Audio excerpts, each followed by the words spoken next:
Class रहेगी। तो आज की जो हमारी ये क्लास है, ये क्लास बेसिकली अगर मैं बात करूँ आप लोगों से, तो ये देखो कॉमन टॉपिक मैंने लिया है। एक तो मैंने आज का जो टॉपिक लिया है ये परिवार के मॉडल से लिया है, जो कि अगर मैं बात करूँ टोटली बेस्ड है यूजीसी नेट के सिलेबस पर, जो जून को रिलेट कराता है। अब परिवार से संबंधित है तो इसका मतलब ये नहीं कि उत्तर प्रदेश है ना यूनिवर्सिटी ऑफ मेडिकल साइंस में नहीं आएगा, DSSB में नहीं आएगा, उत्तराखंड में नहीं आएगा, नहीं बिल्कुल आएगा, क्योंकि परिवार से संबंधित इन सिलेबस में मेंशन किया गया है। तो परिवार का टॉपिक इम्पॉर्टेंट है, ये DSSB के लिए भी इम्पॉर्टेंट है, उत्तर प्रदेश और यूनिवर्सिटी ऑफ मेडिकल साइंस के लिए इम्पॉर्टेंट है ना। साथ ही साथ अगर हम बात करें तो उत्तराखंड के लिए भी इम्पॉर्टेंट है। हाँ, परिवार के थोड़ी सी डेफिनेशन वगैरह के बारे में अगर हम बात करें कि एक यूनिट के पार्ट में मिलेगा आपको, MPPSC में भी मिल जाएगा, है ना, वहाँ पर भी आपको ये टच करता है MPPSC का भी।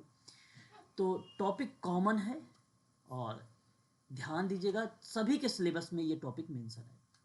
अब ये कोई परिवार का मॉडल ऐसा नहीं है कि जो अलग मॉडल है, MPPSC का अलग मॉडल होगा परिवार में, DSSB में अलग मॉडल होगा, है ना, Uttar Pradesh university of medical science में अलग होगा, नहीं नहीं, सब में एक कॉमन टॉपिक है।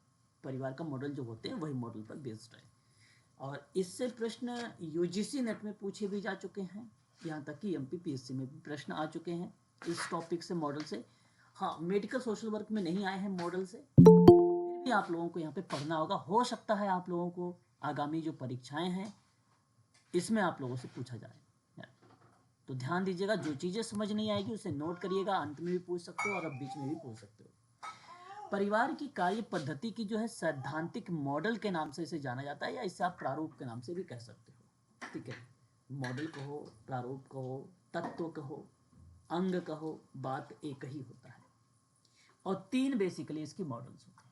अब ये तीन कौन कौन से ये जानना जरूरी है, इसको हमें नोट करना चाहिए। तीन कौन कौन से हैं?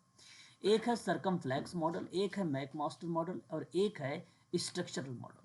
हालांकि कई ऐसे मॉडल्स हैं, लेकिन ये तीन मॉडल्स हैं, ये तीनों के तीनों बहुत इंपॉर्टेंट है, क्योंकि इन्हीं से सवाल पूछे ही जाते हैं, ठीक है। सरकमफ्लेक्स मॉडल, मैकमास्टर मॉडल और स्ट्रक्चरल मॉडल, ये तीन मॉडल है। अब इन तीन मॉडलों को केवल आपको समझना है। सरकमफ्लेक्स मॉडल की अगर बात होती है तो ये 2000 और 2001 के बीच में ये मॉडल जो है आया हुआ था, ठीक है। ये मॉडल इनके बीच में आया था। अब ये मॉडल बेसिकली परिवार और संबंधों को लेकर समाजकारी में कई मॉडल प्रस्तुत कर देता है। बेसिकली इसी के अंतर्गत कई मॉडल्स जो हैं देखने को मिल जाते हैं, और इसमें कहा गया कि जिसमें से एक सरकमफ्लेक्स मॉडल है।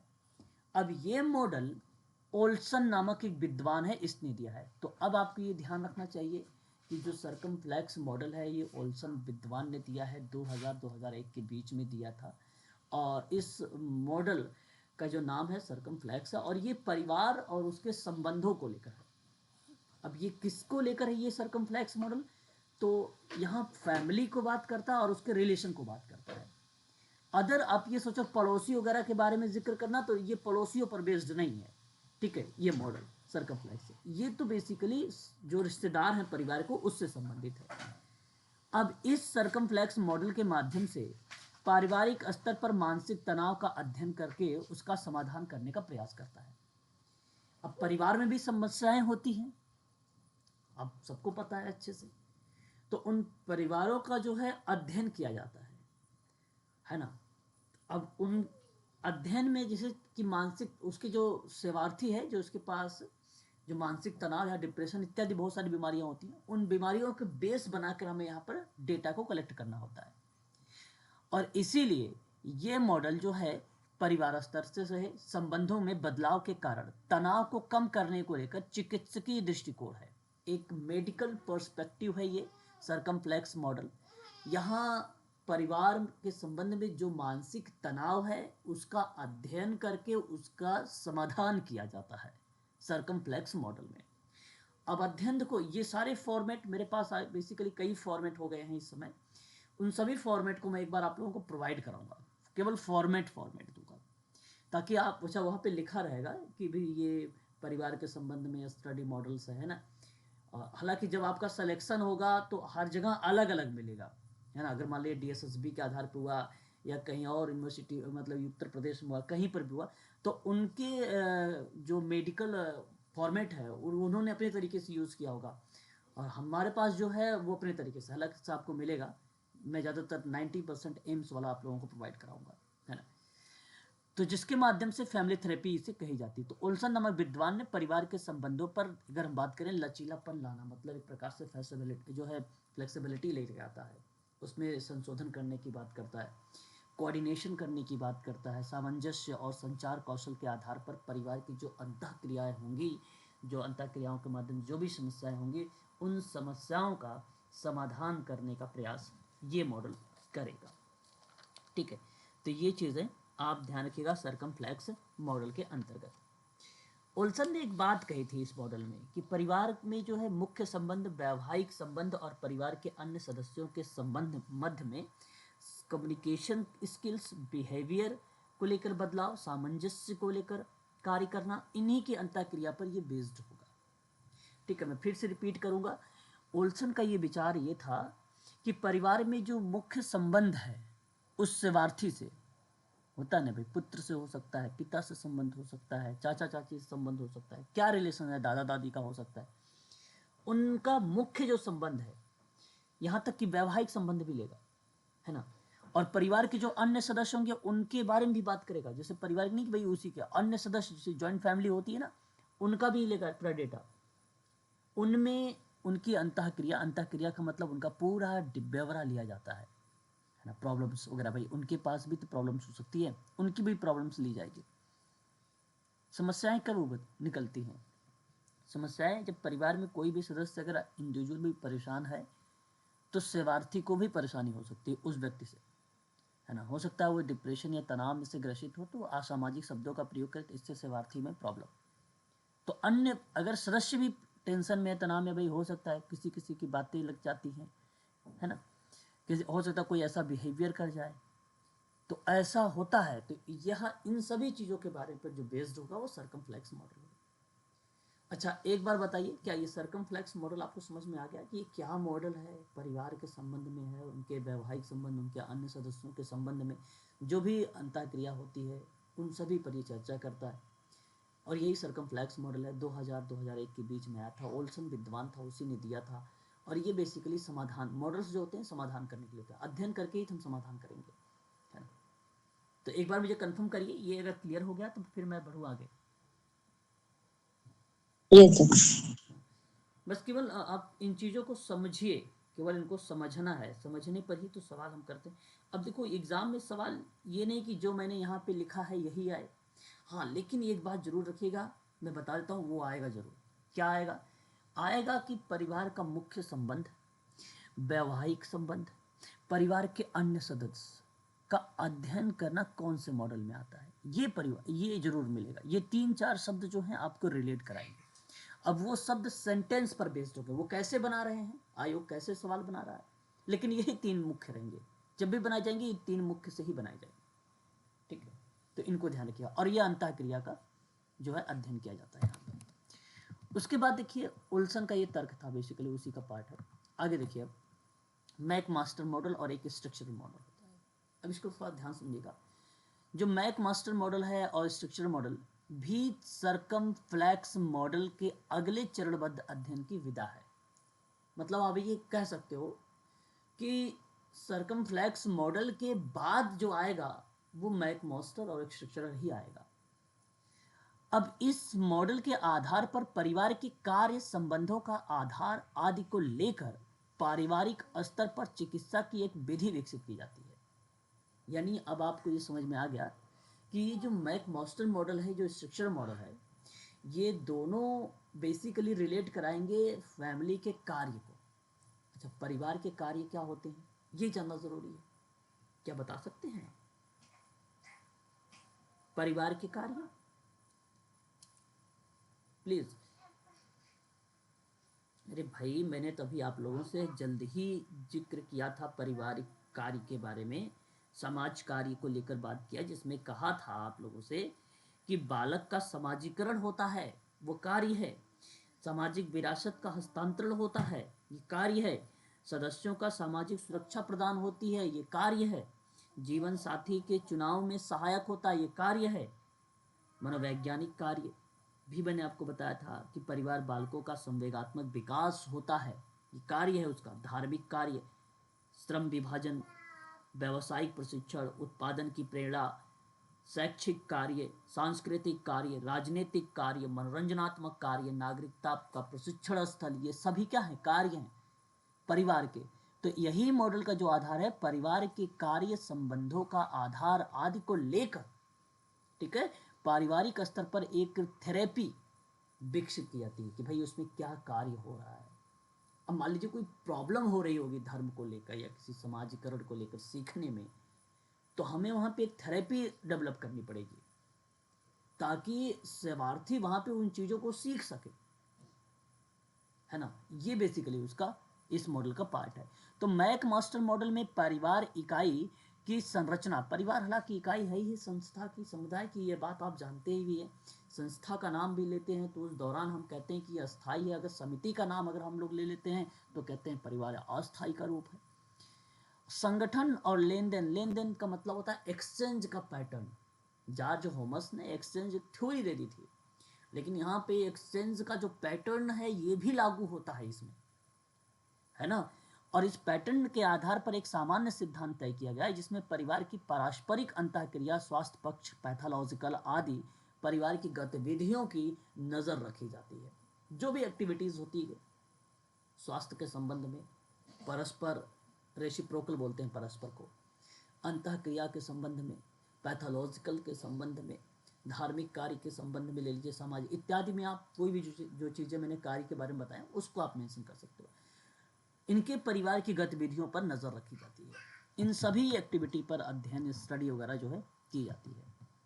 उसके बाद देखिए अगर हम बात करते हैं तो स्ट्रक्चरल मॉडल जो है उसे ही हम लोग फैमिली थेरेपी मॉडल भी कहते हैं।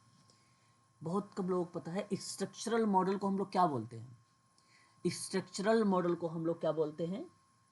स्ट्रक्चरल मॉडल को ही हम लोग बोलते हैं फैमिली थेरेपी मॉडल।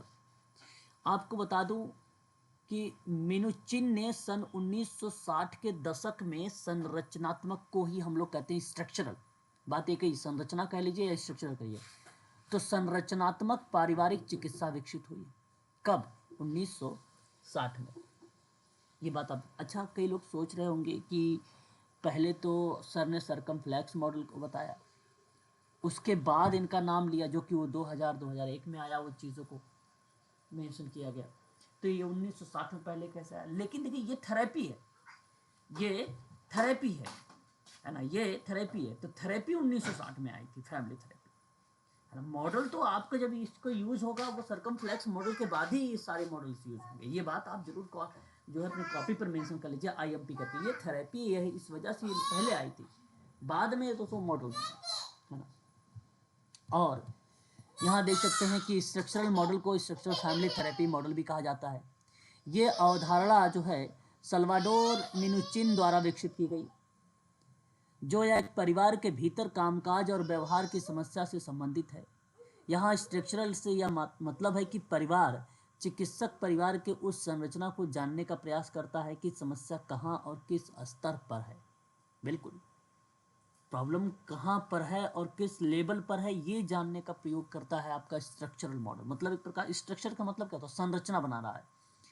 तो संरचना तभी पता चलती है ना कि भाई वो समस्या है कहाँ और किस स्तर पर है, और किस, इसीलिए परिवार में कामकाज और व्यवहार की अंतःक्रिया स्थापित करवाकर समस्या समाधान करने का प्रयास किया जाता है।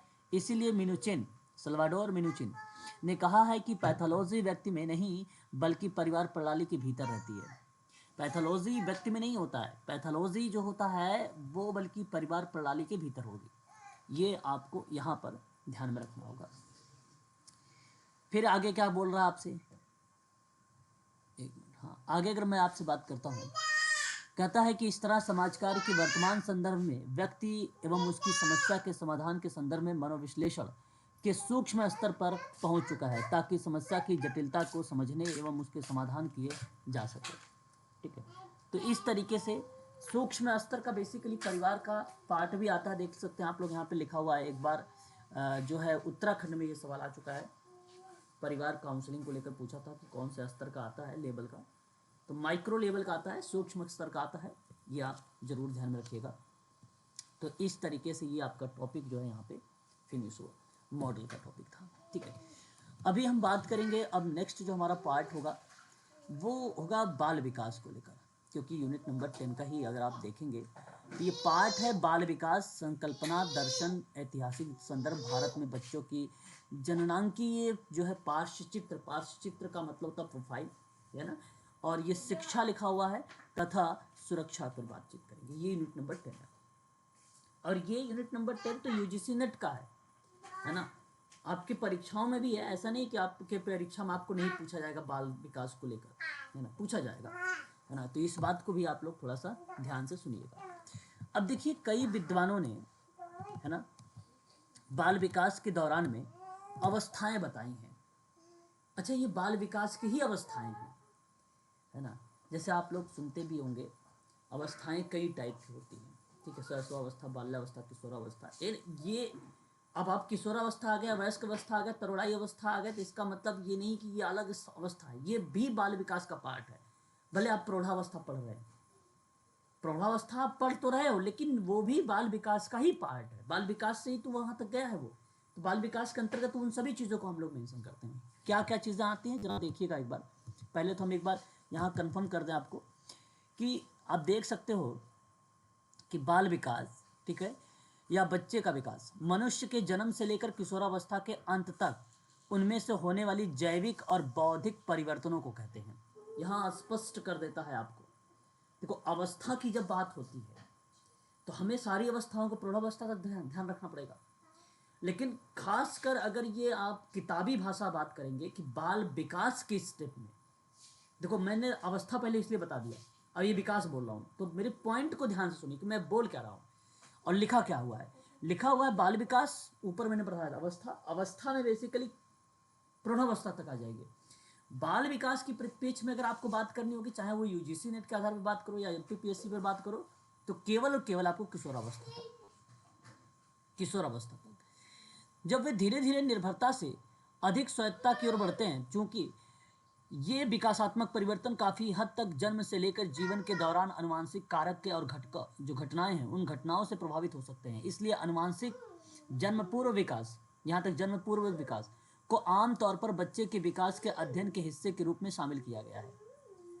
तो बच्चे के विकास में अगर हम बात करेंगे तो जन्म से पहले की प्रक्रिया, यानी आप ये कह सकते हो कि गर्भावस्था, गर्भावस्था के विकास की भी प्रक्रिया बेसिकली इसमें मेंशन हो जाएगी, गर्भावस्था का, तो वो भी बच्चे का विकास, वो भी आप कहोगे उसे बाल विकास है, ठीक है। अब ये भी मत सोचिएगा हम साइकोलॉजी पढ़ रहे हैं, लेकिन हाँ साइकोलॉजी को रिलेट करते हुए आप लोगों से ये चीज़ें मेंशन की गई है ना, फिर भी ये सोशल वर्क का पार्ट है, ठीक है। अब देखिए मनोवैज्ञानिकों ने अपने सुविधानुसार विकास के लिए विभिन्न अवस्था को में बांटा, अपनी सुविधा के लिए मनोवैज्ञानिकों ने अलग अलग तरीके से इसको डिवाइड किया है, और इसमें होने वाले जो परिवर्तन है, जो विशेषता है, उन्हीं को पहचान कर यह स्पष्ट कर दिया कि भैया ये अवस्था इस विकास की है, यह अवस्था, यह विकास इस अवस्था की है ना, यह विकास इस अवस्था का मतलब जैसे किशोरावस्था, बाल्यावस्था, शैशवावस्था, है ना, वयस्कावस्था, प्रौढ़ावस्था, इन सभी चीज़ों के बारे में जिक्र किया गया है। तो फिर कहा है कि बालक का विकास एक अवस्था से दूसरी अवस्था में अचानक नहीं होता है, बल्कि विकास की गति जो है स्वाभाविक रूप से क्रम गति से होती है, मतलब क्रमशः, यानी एक प्रकार से आप ये कह लीजिए कि एक अब ऐसे नहीं कि एक विकास अगर हम बात करें तो पहले हो जाएगा, दूसरा विकास कुछ देर बाद होगा, हाँ देरी हो सकती है, ऐसा होता है, और रीज़न फिर वहाँ पे दिखता भी है, कुछ बच्चे नाटे भी होते हैं, कुछ बच्चे अधिक लंबे हो जाते हैं, है ना। अच्छा, अधिक लंबे हो जाते हैं तो इसका मतलब ये नहीं होता कि जल्दी विकास हो गया इसलिए अधिक लंबे हो गए, ये मैं सोचिएगा आप लोग, है ना, उसे भी आप डिले के रूप में दर्शा सकते हो, है ना। तो इन्हें मुख्य रूप से 3 अवस्थाओं में बांटा है, जैसे कुछ विद्वानों ने, एक विद्वान ने कहा भैया शैशवावस्था होता है, बाल्यावस्था होता है, और एक विद्वान ने कहा भाई किशोरावस्था होता है, तो ये 3 अवस्था में बांटा। तो जो शैशवावस्था की आयु होती है वो जन्म से लेकर 5 वर्ष होती है, बाल्यावस्था की जो आयु होती है 5 से लेकर 12 होती है, किशोरावस्था को लेकर 12 से 18 होती है। अच्छा, ये कोई एग्जैक्ट वर्ष नहीं है कि यही इतने दर्शाया गया है, अलग अलग विद्वानों ने अलग अलग तरीके से दर्शाया, तो 1 साल ऊपर नीचे हो सकता है, ठीक है, ऐसा हो सकता है, और आप आसानी से इसे आइडेंटिफाई कर भी लेंगे। मनुष्य विभिन्न अवस्थाओं को होकर गुजरता है, जैसे कि मनुष्य का जीवन माँ के गर्भ से ही शुरू हो जाता है और जन्म के बाद विभिन्न अवस्थाओं से गुजरते हुए मृत्यु प्राप्त होता है, मृत्यु को प्राप्त होता है। और इन अवस्थाओं के बारे में अलग अलग मनोवैज्ञानिकों ने अलग अलग राय दी है। रॉस एंड फ्रायड की बात करते हैं, इन्होंने 5 अवस्थाएं बताई हैं, जबकि कॉलसेनिक ने 10 अवस्थाएं बताई हैं और जीन पियाजे ने 4 अवस्थाएं बताई हैं, जेरेम ब्रोनर ने 3 अवस्थाएं बताई हैं। ये भी आप यहाँ पर देख सकते हैं। तो अलग अलग विद्वानों ने अलग अलग तरीके से अपने विचारों को प्रस्तुत किया है ना, अलग अलग तरीके से। अब देखिए विकास की अवस्थाएं, मनुष्य की विभिन्न अवस्थाओं में विभाजन है, जैसे आप यहाँ पर देख सकते हैं। थोड़ा सा ध्यान से सुनिएगा इन चीज़ों को, फिर हम इस पर बातचीत करेंगे। अभी आप यहाँ पर एक अवस्था ये देख रहे हैं कि गर्भावस्था है, जो गर्भाधान से लेकर जन्म तक होता है। दूसरा है शैशवावस्था, यह अवस्था जो है जन्म से लेकर 2 साल तक चलती है ना। उसके बाद आप देखें तीसरी अवस्था, तो ये बाल्यावस्था है। बाल्यावस्था बेसिकली 3 से लेकर 12 वर्ष होती है। इसको 2 भागों में डिवाइड किया गया है। एक प्रारंभिक बाल्यावस्था होती है और एक जो है उत्तर बाल्यावस्था। प्रारंभिक बाल्यावस्था 2 से 6 वर्ष होती है, तो कहीं कहीं 3 से 6 भी लिखा हुआ मिल जाता है, ये भी सही है। उत्तर बाल्यावस्था 6 से 12 वर्ष होती है, 6 से 12 वर्ष होती है। उसके बाद देखिए आप किशोरावस्था, किशोरावस्था की अगर बात करते हैं तो 12 से 18 वर्ष होती है। इसमें भी देखिए 2 पार्ट होता है किशोरावस्था में भी, एक पूर्व किशोरावस्था होता है तो एक उत्तर किशोरावस्था होता है। जो पूर्व किशोरावस्था होता है वो 12 से 15 होता है और जो उत्तर होता है वो 15 से 18 वर्ष होता है। ठीक है, ये जो है अवस्थाएं दर्शाई गई किशोरावस्था में। युवावस्था की बात करता हूँ तो 18 से 30 है, प्रौढ़ावस्था की बात करता हूँ तो 30 से 60 है और वृद्धावस्था की बात करता हूँ तो 60 से मृत्यु पर्यंत तक है। ये अवस्थाएं हैं। ठीक है, अब हम बात करेंगे गर्भावस्था के बारे में। इसमें क्या क्या चीज़ें होती हैं, इसको थोड़ा सा हम लोग बहुत ध्यान से पढ़ेंगे, क्योंकि इनसे भी परीक्षाओं में प्रश्न पूछे जाते हैं। तो एक बार आप सभी लोग बताइए भाई, मेरी आवाज़ वगैरह क्लियर है, स्पष्ट है, आप सभी को सुनाई दे रही है ना? जी सर। जी सर। हाँ, देखिए मैं आपको ये कोई वो चीज़ें नहीं पढ़ा रहा हूँ, मैं आपको सोशल वर्क के बारे में पढ़ा रहा हूँ। तो सोशल वर्क कहाँ से प्रश्न पूछेगा इन अवस्थाओं को लेकर, है ना। तो ये चीज़ों को आप लोग थोड़ा सा ध्यान रखिएगा, है ना, क्योंकि ये सोशल वर्क का टॉपिक है। अब ध्यान से सुनिएगा, इसके अंतर्गत ये जो गर्भावस्था आप देख रहे हैं, इस गर्भावस्था को 3 भागों में डिवाइड किया गया है। क्या नाम बता सकते हैं? आरती, कोई भी बच्चा बताए जरा। अच्छा, 3 अवस्थाएं कौन कौन सी होती हैं गर्भावस्था की? एक होते हैं डिंबावस्था, नाम सुना होगा अगर पढ़ा होगा आप लोगों ने तो। और एक होता, हाँ सर सुना है। हाँ, पिंडावस्था। और एक होता है आपका भ्रूणावस्था। ठीक है, भ्रूणावस्था। ये 3 अवस्थाओं में क्या है, डिवाइड है। ठीक है, गर्भावस्था के विकास। तो गर्भावस्था का विकास 3 भागों में डिवाइड है। ये एक सवाल पूछता भी है कितने भागों में डिवाइड है, तो आप कहिएगा कि ये 3 अवस्था में जो है डिवाइड है। इनकी समय पीरियड भी है, इनको आप लोग भी थोड़ा सा ध्यान से सुनिएगा। जैसे अगर मैं डिंबावस्था की बात करता हूँ, पीरियड ऑफ ओमन कहा जाता है इसको, डिंबावस्था को। यह अवस्था अंडाणु से या अंडाणु के निषेचन के बाद लगभग 2 सप्ताह तक चलती है ना। अंडाणु के निषेचन के बाद से लगभग ये 2 सप्ताह तक चलती है। यानी आप ये पेपर में जो सवाल 2 सप्ताह भी हो सकता है, 14 दिन भी लिखे हो सकते हैं क्वेश्चन पेपर में। ठीक है, तो 14 दिन भी आप करेक्ट लगा सकते हैं, या तो आप 2 सप्ताह रहेगा वहाँ पे भी। तो ये डिंबावस्था है।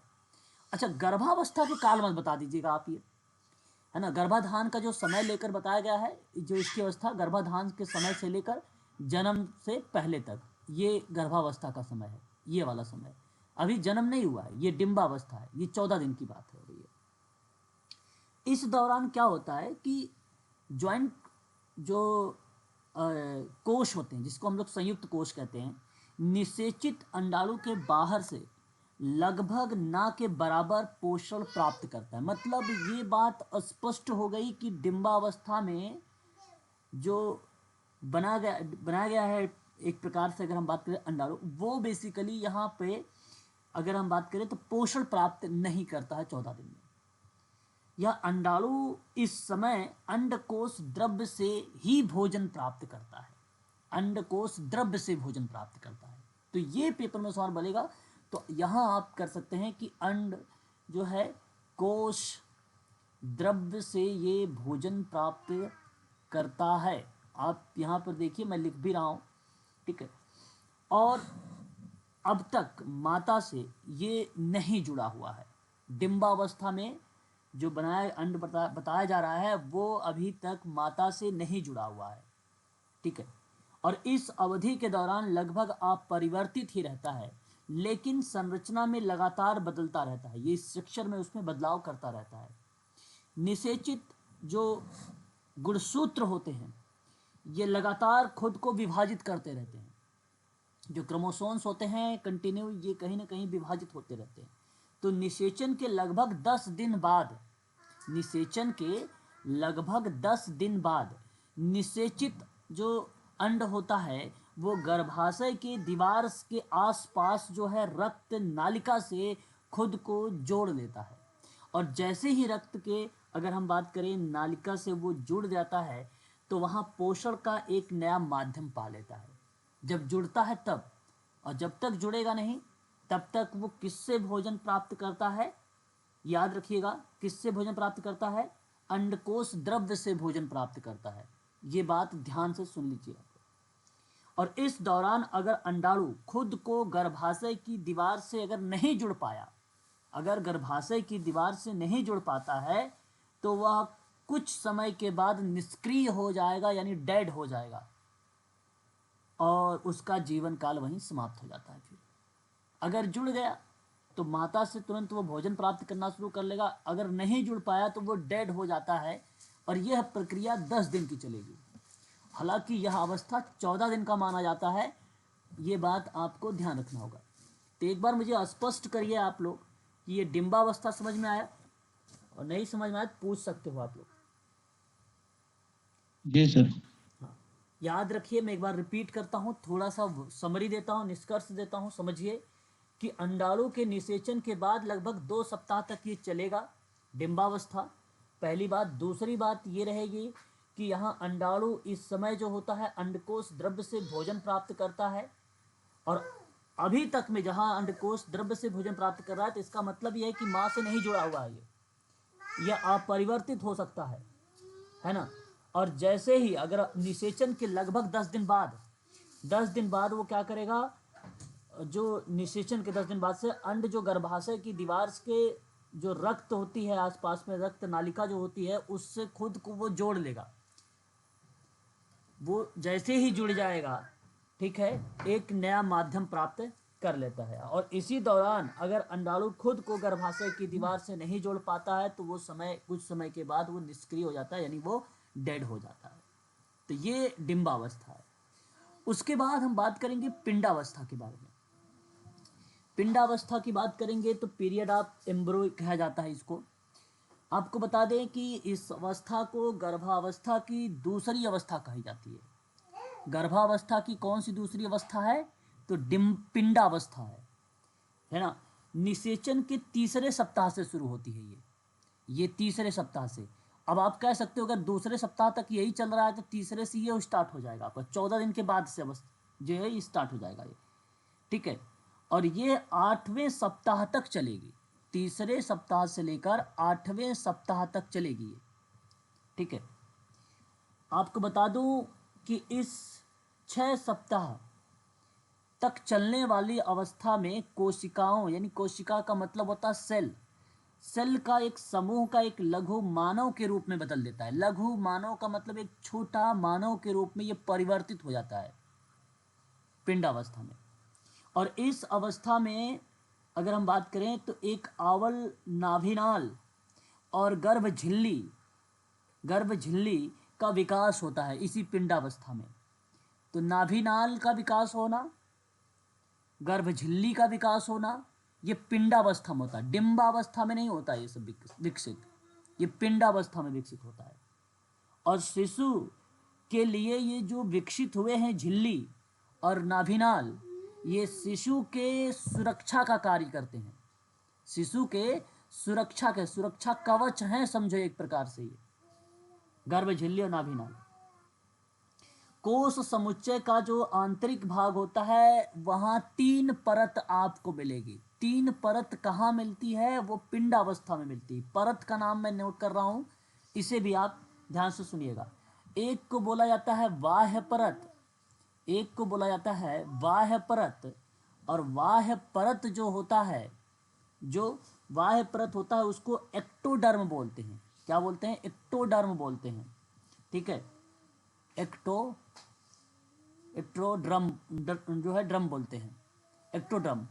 और जो दूसरा होता है वो मध्य परत होता है, और मध्य परत को बोला जाता है मीसोडर्म, मीसोडर्म। और एक तीसरा होता है आंतरिक परत, आंतरिक परत को बोला जाता है इंडोडर्म, इंडोडर्म। ये 3 परत होती हैं, ये विकसित होती है पिंडावस्था में। देखिए, बाह्य परत से शिशु की बाहरी परत जो होती है, त्वचा हो गया, बाल हो गया, नाखून हो गया, स्नायुमंडल हो गए, ये सब संवेदी कोश कहलाते हैं। और संवेदी कोश इत्यादि का विकास जो होता है वो बाह्य परत में होता है, एक्टोडर्म में होता है। और मध्य परत में त्वचा का आंतरिक परत, जहां पे अगर हम बात करें मलमूत्र विसर्जन, अंग गोत्र, रक्त संचार, मांस पेशियां इत्यादि चीजों का विकास होता है मध्य परत में। और आंतरिक परत वो होती है जहां शिशु की लार ग्रंथि, श्वसन तंत्र, पाचन तंत्र, जिगर, थायराइड ग्रंथियां इत्यादि चीजों का विकास होता है। ये आप कहेंगे आंतरिक परत में। तो ये 3 परत बहुत इंपॉर्टेंट है। और यही आप बताऊं अगर मैं आपको, तो मानव एक लघु शिशु के रूप में जब विकसित होता है तो ये पिंडावस्था में ही विकसित होता है। ये बात जरूर ध्यान में रखिएगा। उसके बाद अगर हम बात करते हैं तो एक अवस्था और आती है, वो भ्रूणावस्था है। भ्रूणावस्था 9वें सप्ताह से चलती है ना, 9वें सप्ताह से। और ये देखिए 36वें सप्ताह तक भी चलती है, 37वें सप्ताह भी, 38वें सप्ताह भी, किसी किसी का 42 सप्ताह भी हो जाता है, 42 सप्ताह भी हो जाता है, आपने सुना होगा, है ना। तो ये आप कह सकते हो कि 9वें सप्ताह से ये स्टार्ट होती है। ठीक है, तो 36, 37, 38, 42, है ना, यहाँ तक जा सकती है 42वें सप्ताह। जन्म तक तो कह सकते हैं ना, जी, जन्म तक ही कह सकते हैं ना, 9 सप्ताह से जन्म बिल्कुल तक। जन्म तक बोल सकते हो, जिससे कि हाँ बिल्कुल जन्म तक बोल सकते हो, बिल्कुल बोल सकते हो। लेकिन अगर सप्ताह में पेपर में आएगा तो आप सप्ताह भी जरूर मेंशन करिएगा। तो ये 9वें सप्ताह से शिशु के प्रसव के पहले, प्रसव के पहले, ठीक है, प्रसव की पहले की अवस्था को भ्रूणावस्था कहते हैं। गर्भावस्था की जो ये अवस्था है, यह अंतिम और सबसे बड़ी अवस्था मानी जाती है। फिर भी विकास की दृष्टि से इस अवस्था को बाकी अवस्थाओं से कम महत्व माना जाता है। कारण यह है कि सबसे ज़्यादा इंपॉर्टेंट जो अवस्था मानी जाती है वो दूसरी अवस्था है, पिंडावस्था। क्योंकि डेवलप यहीं पर होता है, मानव लघु का जो रूप लेता है यहीं पर होता है विकास मानव। क्योंकि इस अवस्था में विकास की गति धीमी, और पिंडावस्था में मानव शिशु को रूप ले चुका होता है, शिशु के अंगों में तेजी से वृद्धि होने लगती है, ये पिंडावस्था में। तो 9वें सप्ताह में लगभग शिशु के सिर का जो अनुपात हो जाता है बाकी अंगों के अनुपात की अपेक्षा 45% होता है, 45% होता है यहाँ पे। जबकि जन्म से पहले 40वें सप्ताह में अगर अनुपात देखते हैं तो 25% मिलता है। तो इसका मतलब वो यही हुआ कि विकास की अवस्था इसमें कम देखी जाती है ना। ठीक है, तो ये आपकी भ्रूणावस्था की जो है स्टेजेस हो जाएंगे। ठीक है, तो एक बार यहाँ पे कंफर्म करिए आप लोग, क्या यह अवस्था आप समझ में आ गई है? तो फिर मैं आपको आगे बढ़ाऊँ नेक्स्ट अवस्था। हाँ जी सर। चलो बहुत बढ़िया है। अब देखिए यहाँ पे कहा भी क्या जा रहा है थोड़ा सा, इस अवस्था में मुख्य विशेषता यह है कि अन्य अवस्थाओं की अपेक्षा इसमें विकास की गति जो है अधिक तेजी से होती है। लेकिन जो परिवर्तन इस अवस्था में होते हैं वे विशेष रूप से शारीरिक होते हैं। सभी शारीरिक की रचना, भार हो गया, आकार में वृद्धि हो गया, आकृतियाँ हो गया, इनका निर्माण भी इसी अवस्था में हो जाती है। गर्भावस्था की 3 अवस्थाओं में विभाजित किया गया है। जो मैंने अभी आपको बताया है ऊपर, आप यहाँ पर भी देख सकते हैं। यहाँ पर बताया जा रहा है कि गर्भावस्था से लेकर 2 सप्ताह तक अवस्था को प्राणी अंडे के आकार होता है, इसीलिए इसको हम लोग डिम्बा अवस्था का नाम देते हैं। उसके बाद तीसरे सप्ताह से लेकर दूसरे महीने तक कह लीजिए, या आप इसे 8वें सप्ताह तक कह लीजिए, जो गर्भकालीन विकास की दूसरी अवस्था होती है, जिसे भ्रूणावस्था भी कहा जाता है। ठीक है, भ्रूणावस्था बेसिकली अगर हम बात करें या पिंडावस्था का ही पार्ट कहें तो मिलता है, किसी किसी किताबों में भ्रूणावस्था का नाम मिल जाता है, लेकिन भ्रूणावस्था तो प्रॉपरली अगर मैं बात करूं आप लोगों से, तो वो तीसरी ही अवस्था होती है इसकी प्रॉपरली। परीक्षा में ऐसे सवाल आपको कंफ्यूज नहीं करेंगे, ठीक है। फिर भी मैं चाहूँगा कि आप लोग भ्रूणावस्था को केवल ध्यान रखें, बताएं ना किसी को आपकी ये भ्रूणावस्था होती है। भ्रूणावस्था बेसिकली तीसरी अवस्था होती है ना, खासकर। और यह अवस्था के जीवन के पूर्ण भी कहा जाता है, जीवन का भ्रूण भ्रूण भ्रूण। ये देखो, ये बेसिकली वेरी वेरी मोस्टली ये बोला जाता है, ये भ्रूण बोला जाता है। और भ्रूण पेपर में आया हुआ है, जो टीजीटी पीजीटी के पेपर दिए होंगे उनको पता होगा, ये आता है। और वह अवस्था अगर हम बात करें, या 3 महीने से शुरू होती है तीसरी अवस्था। यहाँ से देखिए, तीसरे महीने से स्टार्ट होती है, और जन्म से पहले तक की अवस्था को ये कहा जाता है। तो यह अवस्था निर्माण की अवस्था नहीं, बल्कि विकास की अवस्था पर ये बल देने लगती है। ठीक है, तो ये 3 अवस्था थी। उसके बाद अगर हम बात करते हैं, तो एक अवस्था हमारे सामने यहाँ पर आप देख भी रहे हैं कि शैशव अवस्था, जिसको हम लोग बोलते हैं इन्फेंसी जो है स्टेज। अब देखिए, कई कई किताबों में अगर मैं आपसे बात करूं तो 0 से 6 भी मिलता है आपको, सॉरी 0 से ना कह के आप जन्म कहिए, जन्म से 6 मिलता है। तो कहीं कहीं जन्म से आपको अगर हम बताएं तो 2 वर्ष भी मिलता है ना, ये होता है। और यही कहना उचित है, क्योंकि बच्चे का जन्म हो चुका है ना अभी। 0 तो हम कब से बोलेंगे? 0 तो हम लोग बोलेंगे डिम्बावस्था से। यस या नो बताइए? Yes sir. वही तो 0 होगा। हाँ जी सर। और यहाँ कहना तो बेसिकली गलत होगा कि अगर हम 0 इसको बोले तो, है ना। और पेपर में यही चीज़ें सोचता है कि बच्चे को पता है कि नहीं पता है, ये अंतर कर पा रहा है कि नहीं कर पा रहा है, कि जन्म क्या होता है और 0 क्या होता है इनमें। तो ये स्पष्ट आपको होना चाहिए। शैशवावस्था जन्म से लेकर 3 वर्ष तक भी होती है, ये भी पेपर में मिल जाता है ना। अलग अलग विद्वानों ने दे रखा, तो आप आसानी से आइडेंटिफाई कर पाएंगे। भाई जाहिर सी बात है, शैशवावस्था है तो आप जन्म से लेकर 2 होगा ऑप्शन में, तो 2 लगाइए, और 3 है तो 3 लगाइए, 6 तो 6। और अगर मान लो 6 भी है, 2 भी है, 3 भी है, तो प्राथमिकता 2 को दीजिएगा, प्राथमिकता 2 को दीजिएगा। यही आपके कॉमन सेंस का प्रयोग होगा, वहां पे तर्क करने का आपका यूज होगा। ठीक है, और इसी आयु में बालक को नवजात शिशु भी कहा जाता है। इसी अवस्था में बालक के भीतर कोई विशेष परिवर्तन नहीं होते हैं। जन्म लेने के बाद बालक अपने को जिस नए वातावरण में पाता है, उसे समझना और इससे अपने को समायोजित करना उसके लिए ज़रूरी होता है। ठीक है, ये जो है शैशवावस्था। अब देखिए, शैशवावस्था के बारे में थोड़ा कुछ बातें आप लोगों को बता दूं। यहीं तक बातें तो नहीं है, बेसिकली बहुत सारी इसके अंतर्गत चीज़ें कही गई हैं, लेकिन जो मेन है सोशल वर्क के आधार पे, मेडिकल सोशल वर्क के आधार पे, मैं उनके आधार पे आप लोगों को बता दूं, ताकि अगर उत्तर प्रदेश मेडिकल साइंस में पूछा जाए, या आप लोगों से यूजीसी में पूछा जाए, या आप लोगों से डीएसएसबी में पूछा जाए, तो आप आसानी से कर सकें।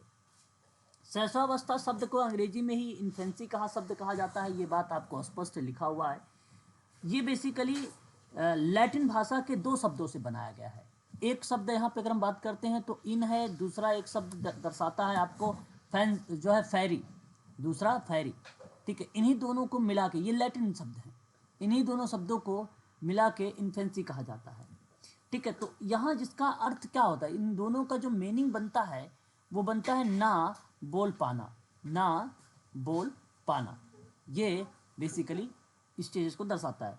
इसलिए ज़्यादातर मनोवैज्ञानिकों ने शैशवावस्था को सिर्फ 2 वर्ष ही माना है, इसी कारण से, क्योंकि वो 2 वर्ष में नहीं बोल पाते। ऐसी बातें हमें बेसिकली देखने को मिलती है। ठीक है, तो इस चीज़ को आपको ध्यान रखना होगा। ठीक है, अब देखिए, इसी शैशवावस्था को सीखने का अनोखा काल कहा, सीखने का अनोखा काल कहा। अनोखा काल की बात अगर हम करते हैं, इसी अनोखा काल को ही आदर्श काल भी कहा जाता है। पेपर में ये भी सवाल आया हुआ है कि अनोखा काल किसे कहा गया, आदर्श काल किसे कहा गया। तो ये शैशवावस्था को बोला था एक विद्वान जिसका नाम था वैलेंटाइन। क्या नाम था उसका? वैलेंटाइन्स नाम था। तो वैलेंटाइन नाम था, इसको आप ध्यान रखिएगा इस अवस्था को। शैशवावस्था को अगर हम बात करें, सिर्फ जन्म से लेकर 2 सप्ताह तक चलती है। ये शैशवावस्था के एक विद्वान कहा था, जो कि जन्म से लेकर 2 सप्ताह तक की अवस्था चलती नहीं, 2 सप्ताह तक तो चलती है डिम्बावस्था, है ना। जन्म से कह रहा हूँ यार, जीरो से लेकर 14 दिन तक अगर चलती है तो वो कौन सी अवस्था है?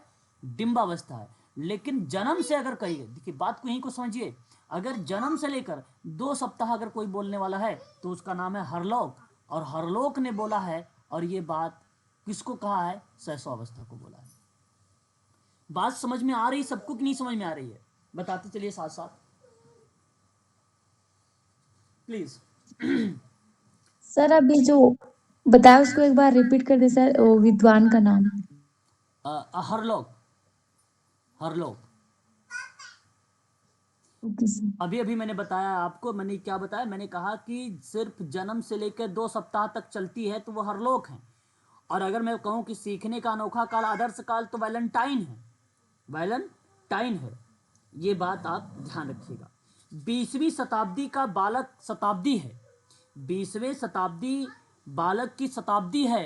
20वीं शताब्दी किसकी शताब्दी है? 20वीं शताब्दी किसकी शताब्दी है? बालक की शताब्दी है। और ये बात किसने कहा है? क्रो एंड क्रो ने। ये 3 बातें आप यहाँ पर परिभाषा के रूप में डिफाइन किया है। ठीक है, स्पष्ट है तो आगे बढ़ते हैं और आगे हम देखते हैं एक और चीज। बताइए। हाँ जी सर। चलो, तो ये बेसिकली उसके अंतर्गत। अब देखो, बालक जब शिशु अवस्था में रहेगा, सिंपल सी बात, आप सोचो, अगर आपके घर में जो है 2 साल का बालक है, तो सोचो क्या आपका बालक वहां पे अनुकरण कर रहा है, नकल कर रहा है? बिल्कुल कर रहा होगा। अगर आप जैसा कह रहे होंगे, जैसा बोल रहे होंगे, वो भी बालक वैसे ही बोल रहा होगा। तो यानी यहाँ पर उसकी एक खास विशेषता हो गई कि अनुकरण है। क्या वो बालक झूठ बोल रहा है? तो अगर बोल रहा है तो यानी बिल्कुल ये विशेषता है। तो बालक झूठ बोलना, अनुकरण करना, नैतिकता का अभाव देखना, मतलब उसमें क्या मोरलिटी हो गई? एक बात ध्यान रखिएगा, no morality no society. No morality no society इस स्टेज में नहीं पाई जाएगी। अब 2 साल का बालक है, उसे कहोगे कि भाई इनके साथ अच्छा व्यवहार करना, है ना। यहाँ सामाजिकरण का कोई प्राथमिकता नहीं है।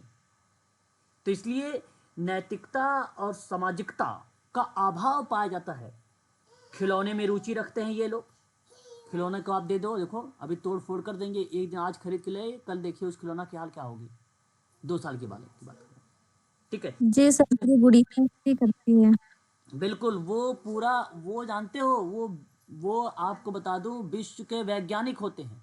बालक, किसने ये बात कही है कि जो बालक है वो विश्व का ज्ञाता होता है? किसने ये बात कही? जानते हो आप? प्लीज बताया करो, बोल, शांत रहने से मजा नहीं आता है। सिगमंड फ्रायड ने कहा है, ठीक है। ये बात ध्यान रखिए, जिज्ञासा की प्रवृत्ति होती है, सामाजिक और असामाजिकता दोनों पाई जाती है, सीखने में तीव्रता होती है, परंतु तर्क शक्ति नहीं कर पाते हैं आप। सीखते बड़े जल्दी हैं, लेकिन उनमें अगर आप ये सोचो कि तर्क कर लें, आपको पूरा इमेजिन करके बातें बताने लगे, तो उसका अभाव होता है। ये नहीं होता है। दूसरे के दृष्टि को ना समझ पाना, अब आप क्या कहना चाहते हो, आपकी क्या विचारे हैं, ये नहीं समझ पाते हैं। अब ये अलग की बात है कि आपने फिजिकली मोमेंट बनाया 2 साल बच्चे के सामने और गुस्से वाला, वो शांत हो गया, तो यह स्वाभाविक है, ये चीज़ें होती हैं। लेकिन आप ये कहो कि आपके मन में क्या चल रहा है, इस तरीके की साइकोलॉजिकल समझ को लेकर, तो ये विकसित उसके अंतर्गत नहीं आती है। आप क्रोध वाला जैसे ही बनाते हैं, स्माइल करते हैं, बालक हंसने लगता है। क्रोध करते हैं तो बच्चा जानता है कि क्रोध हो रहे हैं, तो इसलिए वो शांत हो जाते हैं, है ना। तो ये चीज़ें बेसिकली यहाँ पर यूज़ होती है। अब ऐसा बच्चा अगर आपके मान लीजिए केस में आ गया, तो आप इनको किस तरीके से ट्रेन करेंगे? खेल विधि से ट्रेन करना, कहानी विधि से, इंद्रियों का प्रयोग करना, है ना, संस्कारों आदि की शिक्षा देना, साफ सफाई की शिक्षा देना उसे, ठीक है। अगर बाय द वे आपको मिला तो ऐसे केसेस में इस तरीके से काम करना, आप एज अ सोशल वर्कर इसी तरीके से काम करेगा यहाँ, ठीक है। याद रहेगा आपको। फिर आगे बढ़ें, नेक्स्ट पॉइंट। सर। हाँ जी सर। अब देखिए, चाइल्डहुड, बाल्यावस्था। आपको बता दूं मैं, बाल्यावस्था मनोवैज्ञानिकों ने अलग अलग तरीके से बताया। हालांकि इसकी अगर मैं आयु की बात करता हूं तो आप लोग जानते हैं कि 6 से 12 है, लेकिन इसी को दो भागों में डिवाइड कर दिया भैया। कहा एक पूर्व है एक उत्तर है। अब पूर्व वाले में आप देखिए यहाँ का आधा करिए, 6 से 9 करिए, 9 से 12 कर दीजिए, तो ये आपको क्या है, 9 से 12 उत्तर हो जाएगा और 6 से 9 जो हो जाएगा वो पूर्व हो जाएगा। आप इस तरीके से आइडेंटिफाई कर सकते हैं, है ना। अच्छा, ये तो मैंने, वो बाल्यावस्था तो 3 से 6 वर्ष की है ना। अरे भाई सुनो तो बात को, मैंने ये वह स्टेज बताया जहां कुछ विद्वानों ने 0 से 6 वर्ष माना है शिशु अवस्था को, 0 से 6 वर्ष। और जिन विद्वानों ने अगर मान लीजिए कि जन्म से, 0 से नहीं, जन्म से 6 वर्ष माना है, जिसने किसको, शैशवावस्था को। समझते चलिएगा आप लोग प्लीज। अगर किसी विद्वानों ने जन्म से इसको अगर 6 वर्ष, सॉरी, इसको अगर 3 वर्ष माना है शैशवा काल को, किसको, शैशवा काल को, शैशवा काल को, तो वहां पे अगर हम बात करेंगे आगे बाल्यावस्था में, तो वो बनेगा 6 से कितना, 12, सॉरी यार, 3 से 12, फिर कितना बनेगा, 3 से 12, यही बनेगा ना, बोलिए। Yes sir. तब यही बनेगा। तो आपको जिस आधार पे, मतलब यहाँ पे शैशवावस्था को भी थोड़ा सा रिलेट कराना होगा आपको, तभी इसकी आइडेंटिफाई आप सही तरीके से कर पाएंगे। जब आप शैशवा को आइडेंटिफाई कर लेंगे तभी बाल्यावस्था को आप सही तरीके से बता पाओगे। क्योंकि शैशवावस्था कुछ विद्वानों ने जन्म से 6 बोला है, तो कुछ विद्वानों ने जन्म से 3 वर्ष भी बोला है। दोनों चीजें आपको किताबों में मिलेगी, है ना। अब देखिए, अगर बाय द वे अगर यहाँ पर मैं बात करूँ, तो ऐसी कंडीशन पे बाल्यावस्था बेसिकली क्या अवस्था होती है, शैक्षिक दृष्टिकोण से अगर हम बात करें, एजुकेशन के पॉइंट ऑफ व्यू से, तो बाल्यावस्था में महत्वपूर्ण कोई अवस्था नहीं होती है एजुकेशन के आधार पर। इसलिए कहा जाता है कि शिक्षा में जो चीज़ें आपको नींव मजबूत करो, नींव मजबूत तब होगी ना जब आप बाल्यावस्था में उसको सही एजुकेशन प्रोवाइड करा दीजिए, है ना, सही ज्ञान प्रोवाइड करा दीजिए।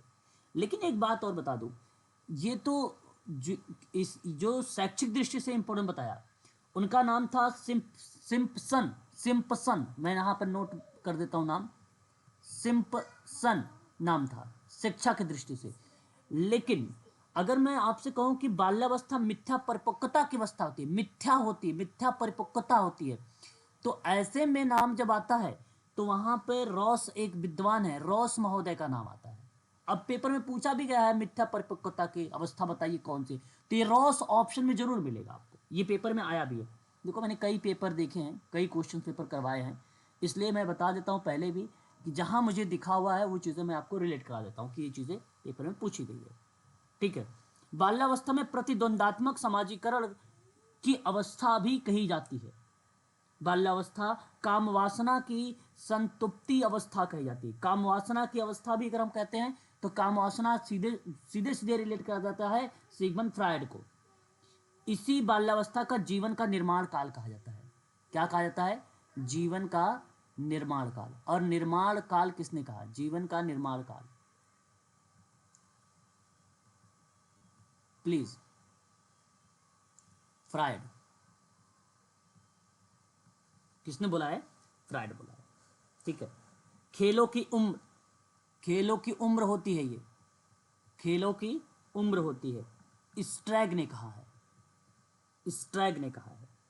गंदी अवस्था होती है ये बहुत। आप बच्चों को खूब अच्छे से नहला धुला के कपड़े अच्छे पहना कर इस विद्यालय भेजते हैं, और जैसे ही जब घर आता है बच्चा तो देखते हैं उसकी क्या कंडीशन बनी रहती है। इसीलिए इसे कहा जाता है कि भैया ये गंदी अवस्था भी है, ठीक है। समूह और टोली की अवस्था है, चुस्ती और फुर्ती की अवस्था, दौड़ते हैं भाई, ठंड इतनी पड़ रही है, कल 7 डिग्री थी, आपको अच्छे से पता होगा, घर में बच्चे होंगे तो आपको मालूम होगा, तो उनको शांत करके देखो, वो शांत हो सकते हैं। इतनी चुस्ती फुर्ती होती है कि वो हमेशा दौड़ते रहते हैं। हमेशा दौड़ने का मतलब ये मत सोचिएगा कि हमेशा दौड़ते ही रहते हैं, है ना। मतलब ये है कि उनके अंदर चुस्ती फुर्ती है, इसलिए वो कोई भी काम अगर करोगे या कुछ भी करोगे तो घर में ही खेल कूद करते रहते हैं वो, है ना। प्रारंभिक विद्यालय की अवस्था भी इसी अवस्था को कही जाती है ना। मूर्त चिंतन यहाँ पे करने लगेंगे। आप किसी चीज को दिखाओ, देखो विचार करना शुरू कर देंगे, उस पर बातचीत करना शुरू कर देंगे। टॉफी दो, एप्पल दो, बनाना दो, कोई भी चीज़ अगर नहीं मिला, कम मिला, तो पूरा बढ़िया से डिबेट हो जाएगा आपके साथ उस बच्चे का, है कि नहीं। हमें कम मिला, ज़्यादा मिला, कैसे मिला, कोई भी चीज़। आप घर में, आपके घर में अगर बच्चे हैं तो जरूर है, इससे अगर टॉपिक अगर पढ़ रहे हो तो आप अपने घर में बच्चों को जरूर रिलेट करके सोचो, तभी इन चीज़ों को सही तरीके से आप कर पाओगे, है ना। अब देखिए, इस अवस्था में अगर हम बात करते हैं तो बेसिकली अगर मान लीजिए इस अवस्था के बाद अगर आपको पास मिल भी गया, है ना, तो अब आप इसे भी वही चीज़ है, खेल विधि हो गया, ज्ञान इंद्रियां हो गई, या सृजनात्मकता की शिक्षा हो गई, संगत प्रवृत्ति की आदतें हो गई, जिज्ञासा शांत करने की प्रवृत्ति हो गई, इनके माध्यम से आप इनको एजुकेशन प्रोवाइड कराओगे। बड़ी जिज्ञासा होती है इनके अंदर, है ना। करोगे आप, माता पिता हैं, अगर कुछ कोई भी एक्टिविटी करोगे और बच्चा देख रहा है तो उसका मतलब जरूर पूछेगा, भाई क्या हो रहा है, ये क्या चीज़ें हो रही है, है ना, इससे क्या होगा, तो जरूर ये सारा बच्चा पूछेगा। तो यह अवस्था जन्म 2 वर्ष से लेकर 6 वर्ष तक होती है। ये 6 वर्ष तक होती है। अच्छा, 2 वर्ष से लेकर 6 वर्ष तक होती है, हाँ ऐसा होता है, ठीक है, प्रारंभिक है ना, ये मैं इसको ध्यान नहीं दिया, प्रारंभिक बाल्यावस्था है, 6 वर्ष होती है। और यह अवस्था बालक के अधिकतर व्यवहार, जैसे जिद्दी हो गया, विरोधाभ्यास हो गया, विरोधात्मक हो गया, आज्ञा का ना मानने वाला हो गया। कभी कभी आपने बच्चे सुनते होंगे भी, अगर आप कुछ कहेंगे सीधा मना कर देगा। बालकों में जिज्ञासा बहुत तेज होती है, बालक खिलौने को खेलना ज़्यादा पसंद करता है और लोगों से मिलना जुलना इसको अच्छा लगता है। बालक अपनी उम्र के बच्चों के साथ दोस्ती करना भी पसंद करने लगता है। ये प्रारंभिक बाल्यावस्था की क्या बन जाएगी, एक प्रकार की स्टेज बन जाएगी, ठीक है। बालकों में यहाँ पे शारीरिक परिवर्तन में भी तेजी से होता है, लेकिन नकल करने की प्रवृत्ति बालकों में अत्यधिक देखी जाती है। बालक अक्सर कुछ ना कुछ बोलते रहते हैं, इसके भाषा का विकास होता है। बालकों में जो संवेग देखने को मिलते हैं वे भी क्रोध, डर और दाह, दुखी, दुख मतलब यहाँ पे आप कह सकते हो खुशी, दुखी और उत्सुकता इत्यादि चीज़ें जो है बेसिकली यहाँ पर मेंशन करती है। ये एक प्रकार से इस अवस्था की खास विशेषता बन जाती है।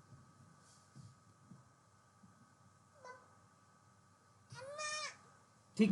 सर डाह का मतलब क्या होता है? डाह का मतलब नहीं होता जैसे कोई वो डर, दुख, दुख ही शब्द वहां पे रिलेट कर रहा है, लेकिन डाह एक शब्द यूज जो हो रहा है वो दुख को ही रिप्रेजेंट करेगा, ओके सर। है ना। डाह, जैसे आप कहते हो ना बच्चों में ईर्ष्या वाली भावना, है ना, ईर्ष्या वाली, हाँ जी सर। हाँ वही वाली भावना इसमें आती है। अब देखिए उत्तर बाल्यावस्था, अभी देखिए 6 से 12 वर्ष, इस अवस्था में बालक जो है स्कूल जाना शुरू कर देते हैं। बालक शरारत अधिक करते हैं, समूह में रहना पसंद करते हैं, संवेग की अभिव्यक्ति बदल जाती है, बालक स्वयं से अधिक बातें करते हैं, इसमें जिज्ञासा बनी रहती है ना। लेटर चाइल्डहुड है ये अवस्था। उसके बाद देखिए किशोर अवस्था है। किशोर अवस्था बहुत इंपॉर्टेंट है, IMP है, इसको आप जरूर ध्यान रखिएगा। इसको 2 भागों में डिवाइड कर दो, एक है पूर्व किशोर अवस्था, एक है उत्तर किशोर अवस्था। पूर्व वाली में अगर हम बात करते हैं तो ये बन जाएगा आपका 12 से लेकर 15, और उत्तर बात करेंगे 15 से 18। अच्छा एक बात और है कि मध्य अवस्था भी एक पूछी जाती है, कभी कभी परीक्षा में मध्य अवस्था को भी रिलेट कराया जाता है। तो मध्य अवस्था देखो, एक तो बाल्यावस्था में बनेगा एक सवाल, और एक आपका बनेगा किशोरावस्था में, इन दोनों में बनता है। किशोरावस्था में अगर हम मध्य अवस्था की बात करते हैं ना, तो पहले वाले में प्लस कर दीजिएगा और दूसरे वाले माइनस कर दीजिएगा, ठीक है, ठीक है, ठीक है ना। सर कैसे, एक बार और बताना। पहले वाले में प्लस कर देना, दूसरे वाले में माइनस कर देना। जैसे अब देखिए किशोरावस्था की है 12 से 18 वर्ष, पहले वाले में माइनस होगा, सॉरी, पहले वाले में माइनस करिएगा, दूसरे वाले में प्लस करिए, पहले वाले में माइनस करिए, दूसरे वाले में प्लस। जैसे देखिए 12 से 18 है, अब ये बन जाएगा 11 से 19। तो किशोरावस्था की मध्यकाल क्या है, 11 से 19 है। बाल्यावस्था की आयु क्या थी बताइए जरा, अभी बताया था ना, 3 से तो 6 से 12। 6 से 12 भी कह सकते हो, 3 से 12 भी कह सकते हो, 3 से। ठीक है। अब इनकी मध्य अवस्था निकालिए जरा, पहले में करिएगा माइनस, दूसरे में करिएगा प्लस।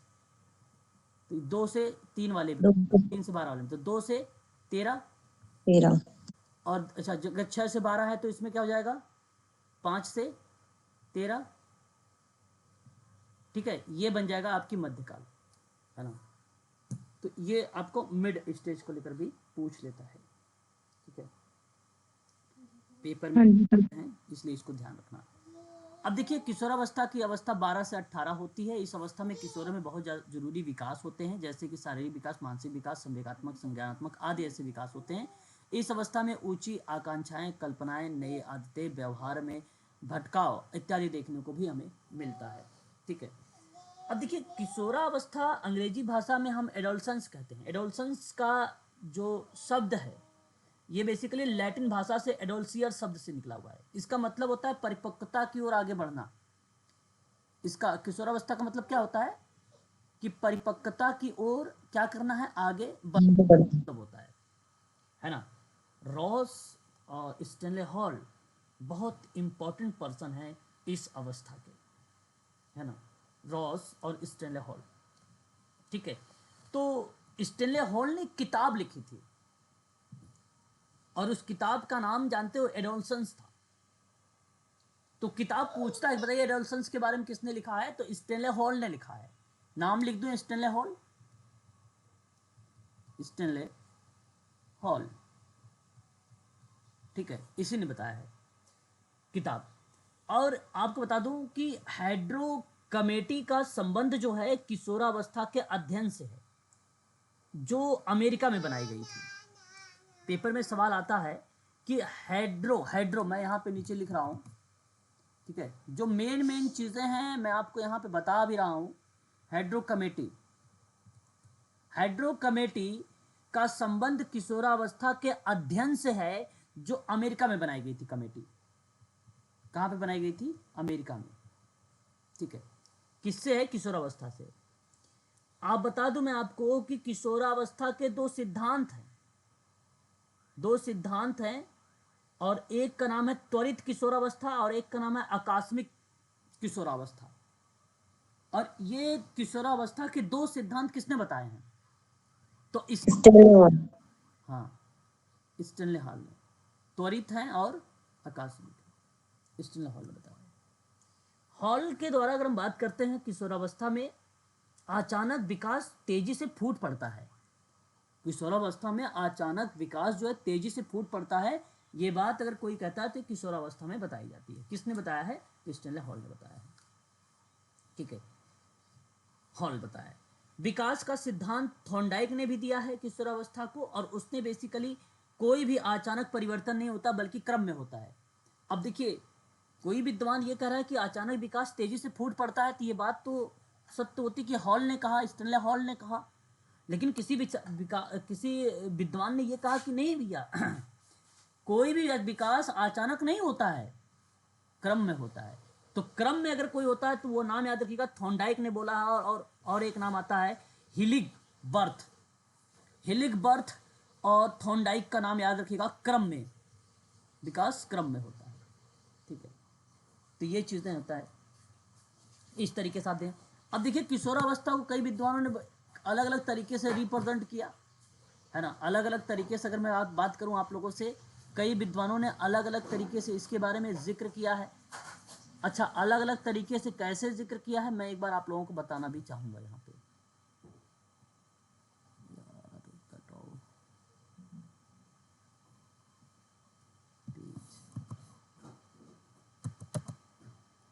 यहाँ पे देखिए थोड़ा सा, देखिए, अगर आपसे जब सवाल पूछता है भाई किशोरावस्था को लेकर, पूछेगा जीवन का सबसे कठिन काल, जीवन का सबसे कठिन काल किसने बोला है,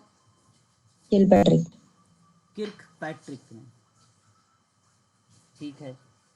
किशोरावस्था शैशवावस्था का पुनरावृत्ति है, किसने कहा, रॉस। पुनरावृत्ति है, बिल्कुल सही बात। अब आप लोग थोड़ा सा एक्टिव लग रहे हो, रॉस ने कहा है, बहुत बढ़िया, ठीक है। ये बात ध्यान रखिएगा। किशोरावस्था में अगर हम बात करते हैं आप लोगों के संघर्ष,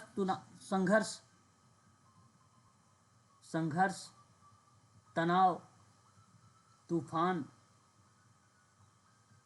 की अवस्था, तो किसने बोला है, तो स्टेनले हॉल ने बोला है। किसने बोला है, स्टेनली हॉल। स्टेनले हॉल ने बोला है। अच्छा, इसी अवस्था को अगर हम बात करें द एज ऑफ ब्यूटी कहा जाता है। द एज ऑफ ब्यूटी कौन सी अवस्था को कहा जाता है? द एज ऑफ ब्यूटी किशोरावस्था को। किशोरावस्था का बालक होगा, देखना वो कितने अपने आप को सजना संवरना वाली जो एक्टिविटी होती है करते रहते हैं, है ना। ये बात ध्यान रखना। किस किस विद्वान ने वसंत काल बोला है? वसंत काल का मतलब होता है गोल्डन एज। किसने बोला है? ग्रीन। ग्रीन ने बोला है, बिल्कुल ठीक है। तो ये है, ये चीजें आप जरूर ध्यान में रखेंगे, ठीक है। किशोरा अवस्था के दौरान बाई द वे माली ऐसे केसेस तो आपको मिलेंगे ही मिलेंगे, इसमें कोई दो राय नहीं। तो यहाँ मेडिकल सोशल वर्कर यौन शिक्षा का एजुकेशन देगा इनको, व्यावसायिक शिक्षा का बारे में इनको बताएगा, तार्किक शिक्षा के बारे में बताएगा, समायोजन के बारे में बताएगा और शारीरिक के बारे में भी बताएगा, क्योंकि शारीरिक परिवर्तन भी होते हैं ना इसमें। होते कि नहीं होते, बताओ? Yes sir. होते हैं सर। तो ये चीजें बेसिकली की जाएगी, ठीक है। तो याद रखिएगा इसके बारे में, ठीक है। चलिए, तो आज के लिए बस इतना ही रखिए आप सभी लोग। यहाँ आपका ये फिनिश होता है। आगे जो है अगले पॉइंट पर हम देख भी लेते हैं क्या है अगले पॉइंट पर। अगले पॉइंट है युवावस्था। इसके बारे में अगली क्लास में बात करेंगे, क्योंकि अभी मुझे जो है